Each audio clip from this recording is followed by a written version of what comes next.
ஒகேனக்கல் காவிரி ஆற்றில் நீர்வரத்து வினாடிக்கு 90,000 கனஅடியாக குறைந்துள்ளது.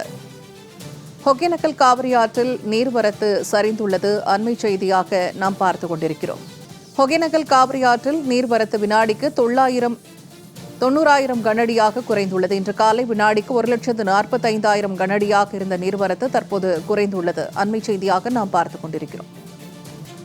மேட்டூர் அணைக்கு நீர்வரத்து 1.21 லட்சம் கனஅடியாகவும் ஒகேனக்கலில் 90,000 கனஅடியாகவும் நீர்வரத்து உள்ளது. கூடுதல் தகவல்களை தருகிறார் செய்தியாளர் நந்தகுமார். இப்ப ஒகேனக்கலுக்கு நீர்வரத்து சரிந்துள்ளது, நிலவரம் என்ன, விரிவா சொல்லுங்க. வணக்கம் பூர்ணிமா. அதாவது ஒகேனக்கல் காவிரி ஆற்றில் இன்று காலை 1,45,000 நீர்வரத்து இருந்த நிலையில் தற்பொழுது 12 மணி நிலவரப்படி 90,000 கனஅடியாக குறைந்துள்ளது.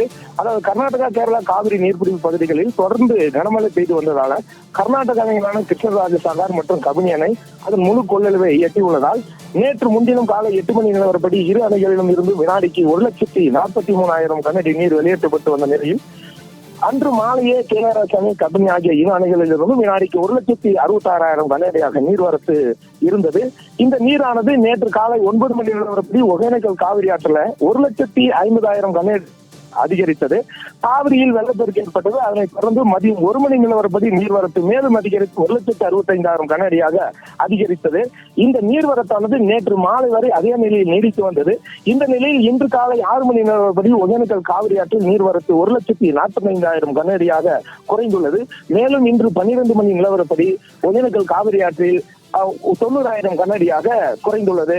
கர்நாடகா அணை, கேஆர்எஸ் மற்றும் கபினி அணைக்கு நீர்வரத்து குறைந்ததால் நேற்று மாலை 8 மணி நிலவரப்படி தமிழகத்திற்கு திறந்து விடப்படும் உதிரி நீர் 1,66,000 கனஅடியிலிருந்து 43,000 கனஅடியாக குறைந்தது.